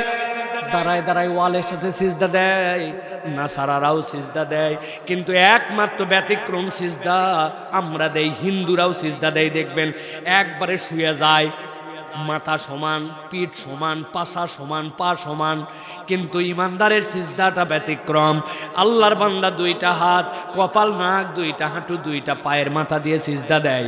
ইহুদি নাসারার দূরের কথা, মুশরিকরা পর্যন্ত আল্লাহর নবীকে এসে বলছে কি এইটা ধর্ম, কি এমন সিজদা যেই সিজদায় কপাল নিচে থাকে আবার নিজের পশ্চাৎ দেশ উপরে থাকে, এরকম সিজদা তো আমরা দেখি নাই। আল্লাহ বলছেন ওই বান্দায় অঙ্গগুলা দিয়া এই ললাটটা যেটা সবার উপরে ছিল এখন লাগাই দিয়েছে। দেওয়ার পরে বান্দা এখন বলছে আল্লাহ আমি তো সবসময় সিজদার হালতে থাকতে পারি না, রুকুর হালতে থাকতে পারি না, কিন্তু আল্লাহ আমার কপাল এখন নিচে লাগাইছি আর তোমার কাছে ঘোষণা দিচ্ছি সুবহানা রাব্বিয়াল আ'লা, আমার এর থেকে নিচে যাওয়ার যোগ্যতা নাই। আমি যখন সবচেয়ে নিচে, আমার আল্লাহ তখন সবচেয়ে উপরে। আল্লাহ বলছেন তোমার মর্যাদা আমি এরকম বানালাম, অথচ 3 নম্বর অপরাধ তার ওয়ালাকিন্নাহু আখলাদা ইলাল, নিরেট দুনিয়াদার, ও দুনিয়া ছাড়া কিচ্ছু বোঝে না। দুনিয়া তার, দুনিয়া ছাড়া কিচ্ছু চলে না। হালাল মালকে দুনিয়ার জন্য হারাম করে বিক্রি করে। আপনার এলাকায় আছে না? নাই আছে? আপনার মতো লোককে বলে, আপনার মতো চেনা লোক বলে কেনা দামে দিলাম, আছে না? 1 নম্বর মিথ্যা কথা, কেনা দামে বলে আপনার 500 টাকা গলা কাটে ফেলছে, আছে না? নাই? এত বড় দাড়িওয়ালা নামাজি, কিন্তু দোকানের বিক্রি বাড়ার জন্য বলছে এইটাই 1 নম্বর প্রোডাক্ট, অথচ জাইনে বুঝে দেখছো এইটা মেড ইন চায়না, আছে না? নাই? তাহলে দুনিয়ার জন্য ও হালাল হারাম কিচ্ছু চিন্তা করে না, কেবলমাত্র দুনিয়াদার হয়ে গেছে। আল্লাহ বলছেন এটা হচ্ছে তার 3 নম্বর অপরাধ। আমি বেশি উদাহরণ দিলাম না, নিজেদের জীবনের হিসাবগুলো মিলায় নিয়েন যে আমরা দুনিয়ার জন্য আখেরাতকে বরবাদ দিয়ে, আল্লাহকে বরবাদ দিয়ে, ইসলামকে বরবাদ দিয়ে, নবীর আদর্শকে বরবাদ দিয়া আমরা যা ইচ্ছা তাই করতে পারি, কেবল দুনিয়ার স্বার্থ আর অন্য কোনো স্বার্থ নাই, ঠিক কিনা? আল্লাহ বলছে তুমি তো কোনো এরকম ছেলের সাথে মিশতে পারো না যেই বেটা বেনামাজি। ও বলতেছে আমার মহল্লার লোক এ কয়টা, আমি এর ছাড়ার কার সাথে মিশতে পারি? আল্লাহ বলছেন তোমার নবীর মাধ্যম দিয়ে নেশা যেখানে, মাদকাসক্ততা যেখানে, তার সাথে তোমার সম্পর্ক নাই। অথচ আপনি খুঁজে দেখেন বন্ধু বান্ধব যেগুলা করে সবগুলা নেশাগ্রস্ত। বিড়ি সিগারেট, তামাক জর্দা, বিড়ি সিগারেটের মধ্যে আবার সুন্দর করে মাল মশলা ভরায়া আপনি মনে করেন বিড়ি খায়, আসলে বিড়ি খায় না, গাঁজা খায়। তবে সব সময় খায় না, ঈদের সময় খায়, পিকনিকে খায়, শিক্ষা সফর যখন মাদ্রাসা থেকে স্কুল থেকে যায় তখন ওই বাসের মধ্যে খালি খায়, আছে না? নাই? আল্লাহ বলছেন কেন? ওয়ালাকিন্নাহু আখলাদা ইলাল, ও নিরেট দুনিয়াদার হয়ে গেছে, মুরব্বী। আপনি মনে করছেন আমি পার পেয়ে গেলাম। আপনি না একদিন সকালবেলা মাঠের জমিতে কাঁধে কোদাল নিয়ে রওনা হয়েছিলেন, লোকজন জিজ্ঞাসা করছিল এত সকালে কই যান? আপনি বলছেন বাবা রোদ উঠলে আর কাজ করতে পারি না। আসলে তো আপনি মিথ্যা কথা বলছেন। আপনি মাঠে গেছিলেন, আপনার সাথে যার জমি লাগানো ওই পারের জমিওয়ালা এখনো আল কাটে পারে নাই, আপনি জমির আল কাটার নাম করে আপনার জমিটা একটু 4 আঙ্গুল ঠেলতে যান, আছে নাকি এরকম ভাই? বুঝে বলেন, আন্দাজি হো হা করে আমাকে ঝামেলার মধ্যে ফেলায় না, আছে না? বলছে হাজী সাহেব আপনার ছেলের বিয়ে না? হ্যাঁ। কিছু দেওয়াটাও লাগবে নাকি? সাথে সাথে বলছে হজ করে আসছে, হুঁশ করে কথা বলো। হাজী সাহেবের আল্লাহ অভাব রাখে নাই। যদি কিছু কথা বলতে হয় তাহলে ওই মেয়েদের জামাই আছে তাদের সাথে কথা বলো। বলছে সরি আসলে আমরা বুঝি নাই, কিছু দেওয়া লাগবে নাকি? হাজী সাহেবের ছেলের সাথে যে বিয়ে, ওই হাজী সাহেবের কোনো চাহিদা নাই। তবে আপনাদের যদি বুঝ ঠিক থাকে তো আপনারা বোঝেন গা, বিয়ে দেওয়ার পরে মেয়ে তো লক্ষ্মীপুরে থাকবে না, ঢাকায় যাবে। যদি একটা ইয়ামাহা FZS দেন, আমরা চড়বো নাকি? আপনার বেটিক নিয়েই ঘুরবে হাজী সাহেবের বেটা। যদি একটা বড় আপনারা টিভি দেন, আপনার মেয়ে দেখবে। ভালো যদি একটা ফ্রিজ দিয়ে ঘর সাজায় দেন, আমরা গুড়াগাড়া মাছ, দেশি মাছ পেলে পাঠাবো, আপনার মেয়েরাকে আরাম করে খাবে, আমাদের কোনো চাহিদাই নাই। বলছে ঠিক আছে, আপনাদের মতো শরীফ লোক হয় না, আমরা বুঝে ফেলছি আপনাদের কোনো চাহিদা নাই। এরকম কৌশল করে হাজী সাহেব, ইমানদার সাহেব, নামাজি সাহেব, আল্লাহর বান্দা পরিচয় দেয়, কিন্তু নিরেট দুনিয়াদার হয়ে যাওয়ার কারণে কৌশলে যৌতুক খায়। লক্ষ্মীপুরে এরকম পরিবার না। এদিকেও আছে। আল্লাহ রাব্বুল আমিন বলছেন এটা হচ্ছে তার 3 নম্বর অপরাধ। ওয়ালাকিন্নাহু আখলাদা ইলাল আরদ। এবার আল্লাহ বলছেন তার 4 নম্বর অপরাধ কি জানো নাকি? আল্লাহ বলছেন 4 নম্বর অপরাধ হচ্ছে ওয়াত্তাবা হাওয়া। সে তার মন পছন্দ জীবন চালায়। ওয়াত্তাবা হাওয়াহু, আল্লাহ বলছেন অনুসরণ করে তার প্রবৃত্তিকে, তার নফসকে অনুসরণ করে। আল্লাহ যে মানে না এরকম না, আল্লাহ মানে, আল্লাহকেও লাগে, তবে আল্লাহকে লাগে তদ্দূর যদ্দূর পর্যন্ত তার স্বার্থের প্রয়োজন হয়। যেখানে আল্লাহকে লাগে না ওই জায়গায় বাদ দেয়। এরকম মুসলমান আমাদের এলাকায় আছে ভাই। 30শে রমজান পর্যন্ত মহিলার হিজাব দেখে কি বাপরে, পর্দার পর্দা, কিন্তু ঈদের দিন ওই মহিলার আর পর্দা নাই। উনি এমন বেহায়া ড্রেস পরে ঘোরে যে মানুষ লজ্জায় তার দিকে তাকায় না। এরকম মহিলা আপনার এলাকায় আসেনি? যদি কারো মরার সংবাদ শোনে, ফুল হেজাবি, ফুল পর্দা, কিন্তু কারো বিয়ের দাওয়াত পাইলে উনার পর্দার থাকে না, এরকম মহিলা আছে না ভাই? আছে। ওয়াত্তাবা হাওয়া, আল্লাহ বলছেন তুমি মানো, তবে তোমার নফসকেও তুমি অনুসরণ করো। এরকম মুরব্বির কথা আমি আমার জীবনে অন্তত পক্ষে 500 মাহফিলে বলেছি। আপনাদের এলাকায় আছে কিনা জানি না। আসরের নামাজ পড়ে এক মুরব্বি মসজিদ থেকে বেরিয়ে আসছে, একজন ধরছে, চাচা বড় ঝামেলায় পড়ছি, 1000 টাকা একটু হাওলাত দেন। সাথে সাথে বলছে ঝামেলা বাড়াস না, হাতে টাকা নাই সর। বলছে চাচা রে, বাচ্চাটার ডাক্তার দেখানো লাগবে, হঠাৎ করে নিউমোনিয়ার মতো হয়ে গেছে, ওষুধ কেনার টাকা নাই, 1000 টাকা। বললাম ঝামেলা করিস না, চার। বলছে চাচা না বুঝে তো আপনার কাছে আসি নাই, এত চাচা থাকতে আপনার কাছে কেন আসছি? আগেই ঝাড়ি মারেন কেন? কেন আসছিস? বলে আজকে হচ্ছে শনিবার, 1000 টাকা দেন, আল্লাহ মাসালে আগামী মঙ্গলবার বাদ আসর 1250 ক্যাশ রিটার্ন। বলছে বেকুব কোথাকার, মানুষকে হাতে করে টাকা নিয়ে ঘুরে নাকি? বাড়ির চল। বাড়িতে নিয়ে যাওয়ার পরে 1000 দিয়ে দিছে, দিয়ে আবার বলছে লাগলে আরো বল। তো চাষিও বসে নাই, মুরব্বী মানুষ বাড়িতে বসতে কি করবে? 25,000 টাকা সেও খাটাচ্ছে। তবে যা বলবি তাড়াতাড়ি কর, মাগরিবের আজান হয়ে গেছে, ছোট দিনের বেলা আমি জামাতে যাই নামাজ ধরবো। আসরের নামাজ পড়েছি, দাদনে টাকা লাগায়া, সুদে টাকা খাটায়া, এত বড় দাড়িওয়ালা টুপিওয়ালা মুসলমান নামধারী, আবার মাগরিবের নামাজ তকবির উলার সাথে জামাতে ধরতে চায়। এরকম কতগুলা খাটাস মার্কা মুনাফেক চরিত্রের মুসলমান নামধারী আছে না? না এলাকায় আছে? 2-1 এর মধ্যে আছে ভিতরে? না, তাকায় দেখেন না একটু, আছে নাকি এখানে? এখানেও আছে।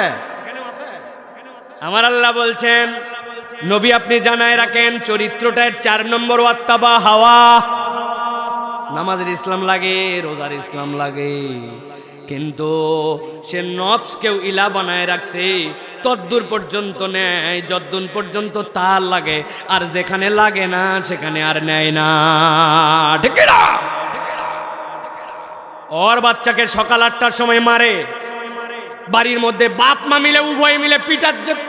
পাশের বাড়ির থেকে বলে আম্মা এত মারেন কেন, আপা এত মারেন কেন, বাচ্চাকে এত শাসন করে নাকি? কথা বলবেন না আপনি? শাসনের সময় কথা বলতে হয় না? কেন শাসন করি জানেন? ব্যাককল কোথাকার ইংরেজিতে দুর্বল, ক্যালকুলাস পারে না, ক্লাস 9-এ উঠে গেছে, অনেক কষ্ট করে লক্ষ্মীপুর সদরে একটা প্রাইভেট দিছি, মাসে মাত্র 8 দিন, নিবেই না ব্যাস ফুল, তাও 8,000 টাকা দিয়া। বেয়াদব কোথাকার, সকাল 8টা বাজে ঘুমের থেকে ওঠে না, 8 দিন প্রাইভেট, তাও যায় না। মারবো না মানে গায়ের চামড়া তুলে ফেলা দরকার। বলেন তো এই শাসন করা ঠিক আছে কিনা? ঠিক আছে, উচিত।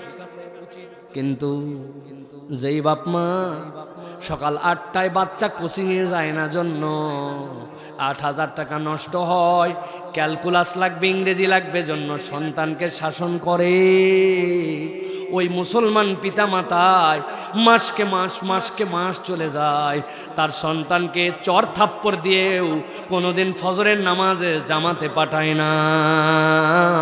এরকম মুসলমান লক্ষ্মীপুরে না। আন্দাজে আছে আছে বলেন না, কিসের আছে? আমরা কিসের আছে? আছে আবার কি? এটা আমাদের পরিবার। কে?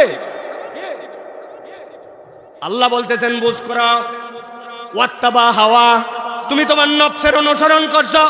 তোমার নফস বলছে দিনের দুনিয়ার স্বার্থে তোমার বাচ্চার কোচিং দরকার, ওই জন্য কোচিং এ পাঠাইছো। আবার তোমার নফস চাই নাই যে জাহান্নাম থেকে বাঁচানোর জন্য তোমার দরকার তোমার সন্তানকে নামাজি বানানো, ওইটা তোমার নফস চালে নাই জন্য তারে পাঠাও নাই, আবার তুমি মুসলমান পরিচয় দাও, ঠিক কিনা? এই দুনিয়াতে সন্তানের জন্য সবচেয়ে বড় শত্রু অনেক সময় পিতামাতা। যাইস না বাবা রাত্রেবেলা, কি হয় না হয়, এই রাস্তায় চলিস না বাবা, ডাকাতি হতে পারে, উমুকে তোর শত্রুতা করতে পারে, টাকা পয়সা সামলা। আপনি সন্তানকে শত্রু চিনান, কিন্তু আপনি নিজেই জানেন না যে আপনি সন্তানের জীবনের সবচেয়ে বড় শত্রু। আপনি এত বড় দাড়ি নিয়ে ঘোরেন, পাঞ্জাবি টুপি নিয়ে ঘোরেন, হুজুরের মজলিসে যান, জিকির করে একদম তাল তাল সমান করে ফেলেন, কিন্তু আপনার বাড়িতে পর্দা নাই, আপনার সন্তানের মুখে দাড়ি নাই। আপনার মেয়েটা এখন পর্যন্ত বাইরে যাওয়ার পরে বেহায়ার মতো কাদের সাথে ঢলকায় ঢলকায় গল্প করে, আপনি খবর নেন নাই। আল্লাহ বলছেন ওয়াত্তাবা হাওয়া, তুমি তোমার নফসের ইতাআত করেছো, আল্লাহকে নিছো তোমার যত দূর লাগে, আর যত দূর লাগে না সেখান থেকে তোমার নফসই তোমার জন্য ইলাহ, ঠিক না? সমাজ আপডেট হয়ে গেছে, এখন বাচ্চা কাচ্চাকে অত নিয়ন্ত্রণ করা যায় না, তার মানে কোরআন পরিবর্তন করার দরকার, তাই তো না? নতুন করে নবী আসা দরকার, তাই তো না? ইসলামের যে বিধান সেটা দিয়ে আপনি বুঝতেছেন হচ্ছে না, অথচ আল্লাহ রাব্বুল আমিন বলে দিয়েছেন আল-ইয়াউমা আকমালতু লাকুম দীনাকুম ওয়া আতমামতু আলাইকুম নি'মাতি ওয়া রাদিতু লাকুমুল ইসলাম দীনা। মৃত্যুর বাড়িতে আল্লাহর দেওয়া তরিকায় আপনার শোক হয়, কিন্তু আনন্দের বাড়িতে আল্লাহর দেওয়া তরিকায় আনন্দ হয় না। কে? লক্ষ্মীপুরে বিয়ে শাদী হয়তো না ভাই? হয়, যুবকেরা হয়। মামাতো বোনের বিয়ে, খালাতো বোনের বিয়ে, আপন বোনের বিয়ে, নাতির বিয়ে, নাতনির বিয়ে, আত্মীয়র বিয়ে হয় না? ইসলামের বিয়ের বিধান আছে ভাই। ইসলামের বিয়ের প্রথম বিধান হচ্ছে একটা ফরজ, ইজাব আর কবুল। 2 নম্বর ওয়াতুন নিসা সাদুকাতিহিন্না নিহলা, মেয়েদেরকে আপনার পক্ষ থেকে দেনমোহর দিতে হবে সাধ্যের মধ্যে যদ্দূর কুলায়। 1 কোটি 1 লক্ষ 1,000 101 টাকা উসুল 21,000। ওরে বেয়াদব, ভক্কর চক্কর, এরকম নয়। ওয়াতুন নিসা সাদুকাতিহিন্না নিহলা। 3 নম্বরে আকেল বালেগ 2 জন সাক্ষী রাখা লাগবে। 4 নম্বরে নবী বলছেন আউলিম ওয়ালাউ বিশাতিন, একটা ছাগলের বাচ্চা দিয়ে হলে অলিমা করো, অলিমার অনুষ্ঠানে খেজুর খাওয়াও। তোমার বিয়েটা প্রয়োজনে দব বাজায় মানুষকে জানায় দাও যে বিয়ে হচ্ছে, এটা যেন গোপন না থাকে, সবাই যেন জানে, এটার একটা সামাজিক নিরাপত্তা আছে। ইসলামের বিয়ে এই পর্যন্ত শেষ, লক্ষ্মীপুরের বিয়ে কে এই পর্যন্ত শেষ? কি আছে? 3-4 দিন আগের থেকে মেহেদি সন্ধ্যা, 2 দিন আগের থেকে হলুদ ও সন্ধ্যা, 1 দিন আগের থেকে ক্ষীর খাওয়ানি, আগের দিনে ভাবি কি কর্তৃক গা ডলে ডলে গোসল করানি, আর 7 দিন আগে থেকে এলাকার সবচেয়ে ভালো ডেস্ক বক্স যেগুলা ওইগুলা নিয়ে যাইয়া বাড়ির 2 পাশে দিয়া আলোকসজ্জা করে এরপরে উদাম পাদাম হিন্দি গান ইংরেজি গান আছে না, যেই বাড়ির থেকে এরকম ঢিষ্টি আসরের নামাজ পাশের মসজিদে, ওই বাড়ির থেকে এক মুরব্বী আসতেছে, চিনতে পারছে এই বাড়ির বিয়ের লোক। এক লোক ধরছে, এই চাচা আপনার বাড়িতে কি শুরু হয়েছে? এই যে ঢিষ্টি ব্যাপারটা কি? নামাজ কালাম মানতেছেন না, দিন রাত মানতেছেন না, বাচ্চা কাচ্চা মুরব্বী অসুস্থ কিছুই মানতেছেন না, পাগল বানায় ফেললেন। তোরও বেটি আছে, কিছুদিন পরে তোরও বিয়ে দেওয়া লাগবে। এগুলাকে আমি করতে চাইছি নাকি? এটা এলাকাবাসী করছে, নাতি নাতনিরা করছে, এখানকার যুবকরা একটু করতে চায়, আছে না? না, শেষে বলতেছে রাগ করিস না রে, একদিনই তো, আজকে বিয়ে হয়েছে, কালকে অলিমা হলে শেষ, চল বাবা নামাজ পড়ে আসি। হাজি সাহেব নামাজ পড়ে, হাজি সাহেব নামাজের দাওয়াত দেয়, কিন্তু তার বাড়িতে গান বাজনা বেলাল্লাপনা বেহায়াপনা সেইটা নাকি এলাকাবাসী চায়, নাতি নাত্তুর চায়, ছোটরা চায়, মহল্লাবাসী চায়, জন্য করে। তার মানে নামাজের ইলা আল্লাহ আর গান বাজনার ইলা হচ্ছে উনার নফস আর এলাকাবাসী। ঠিক না? আছে আপনাদের, আছে ভাই? আমার আল্লাহ রাব্বুল আমিন বলছেন, নবী আপনি জানায় দেন এদের হচ্ছে 4টা অপরাধ। ভালো করে আবার মুখস্থ করেন। আল্লাযী আতাইনাহু আয়াতিনা ফানসালাকা মিনহা, আল্লাহর হুকুম যে বুঝতো না তা না, শুনলাম না, সাপের মতো খোলস ফালাই দিলাম, বডি নিয়ে চলে গেলাম।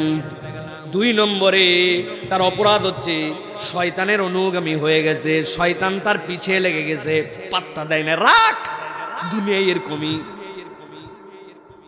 এ কি নবীর যুগ নাকি, সাহাবীদের যুগ নাকি? এখন এরকমই যুগ, আপডেট যুগ। ওই সময় বিদ্যুৎ ছিল না, অমুক ছিল না, তমুক ছিল না, অ্যান্ড্রয়েড মোবাইল ছিল না, কিচ্ছু ছিল না। এখন মোবাইল থাকলে একটু গান বাজনা শোনা লাগে, নাটক টাটক দেখতে না চাইলেও চলে আসলে দেখা লাগে। ওই যুগ আর এই যুগ মিলবে না। আল্লাহ বলতেছেন ফাতবাহু শয়তান, শয়তান তার পিছে লেগে গেছে। 3 নম্বর আল্লাহ বলছেন ওয়ালাকিন্নাহু আখলাদা ইলাল্লাহ, সে নিরেট দুনিয়াদার হয়ে গেছে। দুনিয়ার জন্য যা ইচ্ছা তাই করতে পারে, ডাজেন্ট ম্যাটার, এটা কোনো বিষয় নয়। বিয়ের আগে এই সম্পর্ক কেন? বলছে বিয়ে করে প্রথম দিন থেকেই চেনা নাই জানা নাই একজন মানুষের সাথে যদি হয় কেমন হলো, এই জন্য আগের থেকে একটু সব সেটেল করে নিচ্ছি, আছে না? তোমার আব্বা কেমনে বিয়ে করছিল, দাদা কেমনে বিয়ে করছিল, তুই দুনিয়ায় কেমনে আসছিলি, একটু হিসাব মিলাইস ভাই। 4 নম্বরে ওয়াত্তাবা হাওয়া, সে তার নফসের অনুসরণ করে। আল্লাহ বলছেন নবী বলে দেন এই 4 অপরাধ যার, আল্লাহর কাছে তার একটা উদাহরণ আছে। আল্লাহ বলছেন, নবী বলেন ফামাসালুহু কামাসালিল কালব ইন তাহমিল আলাইহি ইয়ালহাস আও তাতরুকুহু ইয়ালহাস যালিকা মাসালুল কওমিল্লাযীনা কাযযাবু বিআয়াতিনা। নবী বলে দেন সমস্যা নাই, এই 4 অপরাধ যার মধ্যে আছে আল্লাহর কাছে তার উদাহরণটা হচ্ছে কুকুরের মতো। বলেন তো আল্লাহর কাছে কার মতো? হয় নাই, একসাথে বলতে হবে, একটা মুখ বন্ধ রাখা যাবে না। আল্লাহর কাছে তার উদাহরণ হচ্ছে কুত্তার মতো। বলেন কারা কারা বাদ দিছে? আরেকবার বলেন, তার উদাহরণ কার মতো? আচ্ছা জোরে বলেন, কার মতো? কুত্তার মতো। বলে হুজুর মাহফিলে 4 বার কুত্তা বলালেন, আমি আপনাকে এমনি এমনি এত জোরে বলাই নাই, আপনি যা ভাবতেছেন তা নয়। আপনি ভাবছেন কুত্তা একটা নাপাক প্রাণী, কুত্তা খাওয়া তো জায়েজ না? জায়েজ? কুত্তা হারাম না জায়েজ? এমনকি কুকুর যদি আপনি বাড়িতে পোষেন সেটা পর্যন্ত ইসলাম এলাও করে না। কুত্তা যদি কোথাও চেটে দেয় কয়বার ধোয়া লাগে? 7 বার। শেষবার কি দিয়া? মাটি দিয়া, ডিটারজেন্ট দিয়া। তাহলে কুকুর কত নাপাক, কত খারাপ। ওর গায়ের মধ্যে যদি ভেজা থাকে, ওই ভেজা যদি আপনার গায়ে লেগে যায়, তাহলে আপনার জন্য সেই পোশাক পর্যন্ত নাপাক হয়ে যায়। আল্লাহ বলছেন এই 4টা অপরাধ, তার উদাহরণ কুকুরের মতো। আপনি ভাবছেন এইগুলার জন্য? না না না না, এইগুলার জন্য আল্লাহ উদাহরণ দেন নাই। এই জন্য আপনার মনের মধ্যে ঢুকানোর জন্য আমি আওয়াজ করে বুঝাইছি। আল্লাহ বলছেন তার উদাহরণ কুত্তার মতো। আমি অনেক সময় বলি কুকুরের 2টা স্বভাব মানুষের থেকে বেটার। একটা হচ্ছে কুকুর হচ্ছে বিশ্বস্ত। কি কেমনে দেখবেন, বড় এক লিডার আসবে, এক বিশাল জনসভা, প্রাইম মিনিস্টার আসবে, আনসার বাহিনী আগের থেকে আছে, খুঁটি গাড়ার সময় থেকে আনসার, এরপরে পুলিশ, তারপরে র্যাব, তারপরে বিজিবি, এখন তো সেনাবাহিনী। তাও মন ভরে নাই, শেষে র্যাবের ডগ স্কোয়াড, কুত্তা স্কোয়াড নিয়ে আসে, আশপাশে শুকায় যে এর মধ্যে কোনো কিছু আমাদের চোখ এড়ায় গেছে, অথবা কেউ কৌশলে পুঁতে রাখছে, ওইটা ধরার জন্য কুত্তা নিয়ে এসে শুকায়। কথা বলেন। কারণ কি? কুত্তা বিশ্বস্ত, জানেও 2 নম্বরই করবে না। আমি একবার জাপানে গেছি, টোকিওতে নামছি, টোকিও থেকে ওসাকায় যাব, তাড়াহুড়া আছে, কানেক্টিং এটার সাথে আরেকটা মিলানো আছে। টোকিওতে নামার পরে দ্রুততার সাথে তাদের ইমিগ্রেশন শেষ, তাদের পাসপোর্ট চেকিং শেষ। আমি আসার আগে লাগেজ রেডি, লাগেজগুলো আবার কায়েদ করে না, দেখি সোজা করে রাখছে। এত বিউটিফুল ব্যবস্থাপনা, সব কমপ্লিট। যেই না বেরিয়ে যাব, হঠাৎ করে দেখি কোত্থেকে 2 জন ভদ্র মহিলা আসছে। আসার পরে বলছে আরিগাতো গুজাইমাস্ত। কি ব্যাপার, কি হলো?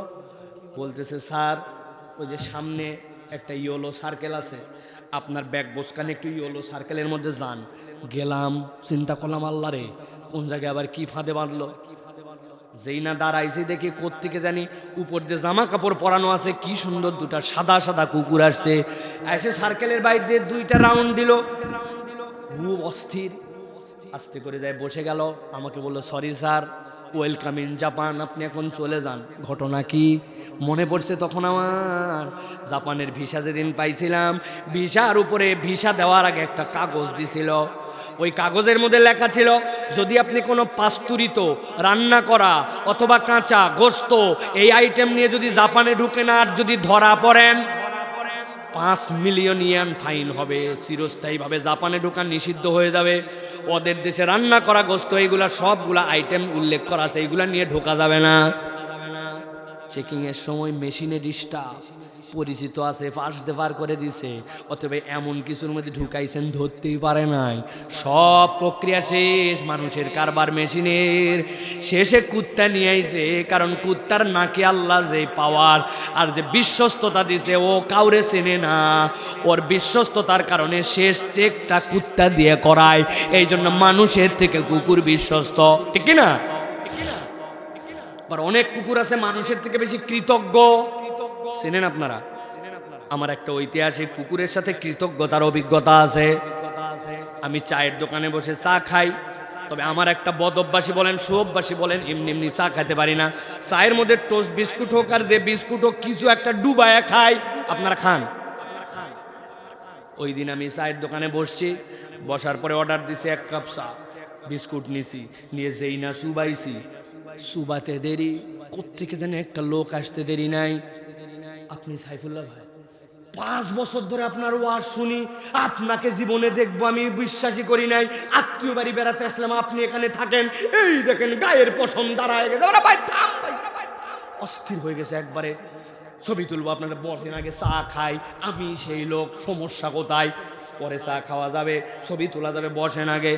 ওই লোক যে উত্তেজিত হয়ে গেছে আমার সাথে, দেখার পরে ভালোবাসা বিনিময় করছে। আমার মনে ছিল না চায়ের মধ্যে আমার বিস্কুট ডুবানো। এবার মুখের মধ্যে তুলে যেই না দিতে যাব, দেখি মুখ পর্যন্ত আসার আগে অর্ধেক রাস্তায় অ্যাক্সিডেন্ট করে নিচে পড়ে গেছে। যেই না আমার বিস্কুট নিচে, পাশে বসা ছিল এক কুকুর, এক মুহূর্ত দেরি নাই, দেখি সর করে চলে আসলো আমার পায়ের কাছে। আমি পা সরাতে দেরি, দেখি মাথা নিচু করে 2 টানে ক্লিয়ার। ছোট্ট একটু বিস্কুট সাইডে বুটে খাইয়ে নিয়ে গেছে।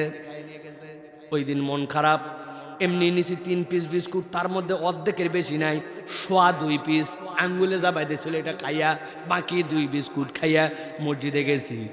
পরের দিন আবার যখন ওই দোকানে এসে বসছি, বসার সাথে সাথে দেখি কোত্থেকে জানি একটা কুকুর আসছে, কান নিচু করা, লেজ ডাউন, আমার কাছে এসে খালি ডিস্টার্ব করতে চায়। আমি দোকানদারকে বললাম, কুকুর সরাত, নামাজ পড়তে যাবো, কুত্তার গা যদি ভিজা থাকে এখন গায়ে লাগলে না পাক হবে, অস্থির হয়ে গেছে, কুত্তা সরান। বলছে, হুজুর তাকায় দেখেন, ওই কুকুর আপনাকে ডিস্টার্ব করতে আসে নাই, ডিস্টার্ব করা কুকুর আর এই কুকুরের মধ্যে পার্থক্য আছে কেমনে? তাকায় দেখেন, কানগুলা নামানো, লেজটা ডাউন দেওয়া, জড়সড় হয়ে মাথাটা আগে নড়ে, বডি পরে নড়ে। গতকালকে আপনি ওরে যে বিস্কুট খাওয়াইছিলেন, ওই বিস্কুট খাওয়ানোর কৃতজ্ঞতা জানানোর জন্য আপনার পায়ের কাছে এসে সে দেখেন মাথা নড়ায়। লক্ষ্মীপুরের মুসলমান আওয়াজ করে উত্তর দেন, আজকে যে কুকুর কৃতজ্ঞতা জানাতে আসছে, গতকালকে এই কুকুরকে কি আমি বিস্কুট খাওয়াইছিলাম নাকি বিস্কুটটা হাতের থেকে পড়ে গেছিল? পড়ে যাওয়া বিস্কুট খেয়ে 24 ঘন্টা পরে কুকুর কৃতজ্ঞতা জানায়, কিন্তু আপনি আপনার এলাকায় এরকম মানুষ খুঁজে পেয়েও যেতে পারেন। হাওলাত নেওয়ার সময় আপনারে কি না কি বলছে, এখন আপনি হয়ে গেছেন পাওনাদার, সে আর আপনার ফোন পর্যন্ত উঠায় না, আপনার আর চেনে না। তার বাচ্চাটার বিপদে আপনি আগায় গেছিলেন, তার যেন কল্যাণ হয় এই জন্য আপনার অবদান জীবনে আছে। এখন আপনি একটু ঠেকা বেঠাকা তার মুখামেক্ষি হয়েছেন, এখন আপনাকে চেনে না তো চেনে না, সুযোগ পাইলে আপনাকে বাঁশ দিতেও ছাড়ে না, আছে না? না, তাহলে অনেক সময় মানুষের থেকে কুকুর বেশি কৃতজ্ঞ হয়, ঠিক না? আল্লাহ বলতেছেন, ফামাসালুহু কামাসালিল কাল, পয়েন্টে আছেন? সার অপরাধ যার, আল্লাহ বলছেন কুত্তার মতো তাদের উদাহরণ আল্লাহর কাছে কেন? নবী জানায় দেন, ইন তাহমিল আলাইহি আলহাস আও তাতরুকুহু আলহাস যালিকা মাসালু